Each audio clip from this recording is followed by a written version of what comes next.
We have here at the top a depiction of the first covenant. And we have Imam Ali alayhi salam, and he's in the Garden of Eden, and it is a reference to what we discussed in the Goal of the Wise, chapter 1, where we go over this idea that God had 7 covenants with mankind. And Imam Ali alayhi salam is standing in front of the tree of the forbidden fruit from the story of Adam and Eve. The tree represents Fatima Zahra alayhi salam, and we have a depiction of Adam alayhi salam, and he is now kicked out of the Garden of Eden because of his transgression, and we have Eve being carried away by the devil, and Adam is in a state of regret and in a state of turmoil because of what he did. Eve becomes seduced by the devil, and she's impregnated by him, and this is because there's many Gnostic texts and many narrations that have mentioned that this is the truth, the reality of what happened, and that Iblis is actually the father of Cain. We have a depiction here of her being pregnant, and then we have a scene of Cain murdering Abel. And that begins the story of mankind, where God banishes both Adam and the devil, and he no longer protects Adam from the devil. And basically the devil now and Adam, they're mixing together and they're sharing as the command was given in all things. As the verse in the Quran said, now they were banished from the garden, and they shared in their money and they shared in their seed. So Cain became a son of the devil through Eve, and Abel was a son of Adam. And Cain slew Abel. And then we have the next scene is a depiction of Cain, after being banished after his sin. He goes forward and he starts building the city of Enoch. Not Enoch the prophet, but Enoch, in earlier Enoch the son of Cain. And this city, that's where the Canaanites, the children of Cain, they invented trade, and they invented gambling, and they invented all kinds of methods of deceit and ways that people would enrich themselves. It's also where people started inventing weapons and other ways, and they would go to war against one another, and specifically against the believers. And that led us up to the second covenant, and we have here a beautiful depiction of the second covenant, basically during the flood and Noah's Ark, and the believers being with Noah on the ark, as well as the animals, and yet the non-believers who refused to board the ark of Noah are drowning and falling down to the bottom of the sea. And then you have here Noah and his family being the only ones that survive after that. You have here a few prophets that come in between the second covenant and the third covenant. And we have here a depiction of the prophet Saleh and his camel. We have a depiction of Krishna and Arjuna, who were both 2 prophets that lived in India, in the Indian Pakistani region today. We have Zoroaster, who is also one of the 124,000 prophets that were sent to mankind. Then we have here a depiction of the third covenant, and there's 3 images. It's incomplete still. The artists are still working on these images, but we have an image of Abraham as he's smashing the idols. We have the Tower of Babel in the background. We have Abraham as he is being comforted by an angel as he's in the midst of the fire after being thrown in there and after condemnation by Nimrod. And we have a scene of Abraham submitting to God and willing to sacrifice his son, Ismail alayhi salam. We have here a depiction of the fourth covenant, and it is the covenant with Moses. And for that reason, we have Moses speaking to God in the burning bush.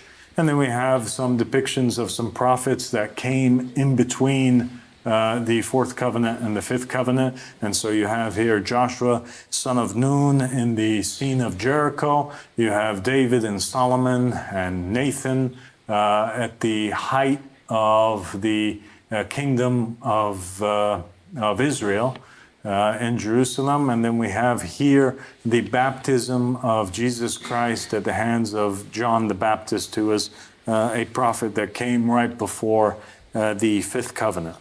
Then we have here a scene of the Last Supper, and we have some scenes that take place before the sixth covenant. We have the scene of the crucifixion, and we also have a scene of Jesus and Mary Magdalene and his son, which is something which we discuss in the Goal of the Wise. And then we have here a portrait of the sixth covenant, and we have here the Kaaba, and we have the appointment of Imam Ali alayhi salam at Ghadir Khum, and we have the Prophet on the night journey as he stands before the veil, the green emerald veil.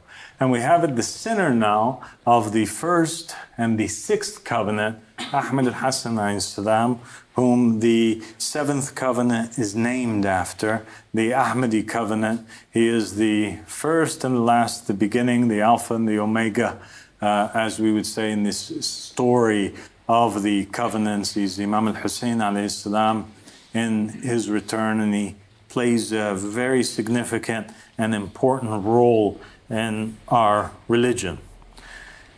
The second layer here of images that we have underneath the covenants are the images of the returned believers, the returned prophets and messengers, because a core part of our belief is that in the time of the Qa'im, the believers who believed in him and wanted to support him and wanted to play a role in the establishment of a divine just state, they are resurrected from the grave, they reincarnate, they return in a raja. So the raja is this concept that the Ahl Bayt alayhim salam said that whoever doesn't believe in our raja is not from us. And they described the Raja as being the return of the best, all the saints, all the prophets, all the messengers, all the righteous people, and a return of the worst, all of the worst demons and tyrants and evil ones and the enemies of the prophets and the messengers.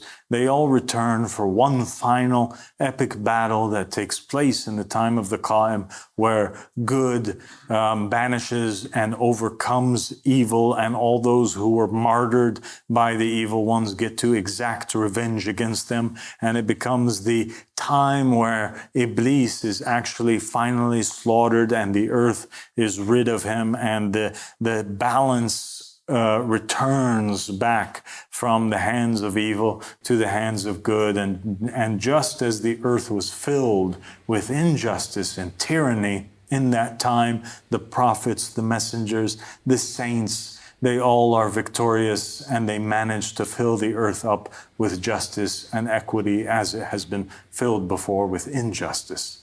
And so we have here depictions, paintings of the people that are believers in this very call. They have returned, and they are prophets and messengers who chose to come back in this day and age, and they discovered themselves, and they were informed of their incarnations or remembered who they were in this call. And so you have images here of Zechariah and Joshua and Bathsheba and some of the other famous people that have existed over history. The second layer is a continuation of that. We have here a depiction of these four buildings, and they represent the history of our community. This building here is the building of Badr that was with us in Egypt. And that's where our community first formed, and that is where we lived at when we when we received the glad tidings of the death of King Abdullah, and where we were when basically we had glad tidings of the appearance of Imam al-Mahdi alayhi salam. And that is where the community started. And then we migrated to the second image there, and that is our first place of worship, our first masjid that existed in all of Europe. And it was in a beautiful town called Kropach, Germany. And the believers would gather over there. And then we migrated and we had a city, and the Imam called the city Yanbu' al-Islam, the fountain or the origin of Islam, the source of Islam, or the source of submission. And that was the city that we had in Hällefors or Sävsjön, right? Sweden. And then we have a depiction of the current headquarters for all of Europe for the Dawah, the Ahmadi religion of peace and light, and that is in the United Kingdom, and that is this place here right now. And now we have inside of here a couple of items. We have here the Ark of the Covenant. It is not the original Ark of the Covenant, but it's one that we constructed here for a particular purpose. And we have on top of the Ark, we have two cherubim. Now, in the original design of the Ark of the Covenant, the one that Moses had, the wings of the cherubim were aimed towards one another, and they were actually covering the seat of mercy, or the location, the throne in the middle, whereby God spoke from behind those wings to the Israelites and to Moses and the prophets that, the chosen prophets that spoke to God after that. And that symbolized that in those times God was worshipped in secret. He was hidden. The narrations of Muhammad and the family of Muhammad state that in the time of the Qa'im, God is worshipped openly. All things that were hidden are revealed. The 27 letters of knowledge that were kept secret from the time of Adam all the way till now, everything comes to light and everything comes into the open. And for that reason, you have the angels now with their wings backwards, and we reveal on there two thrones that are on top of one another.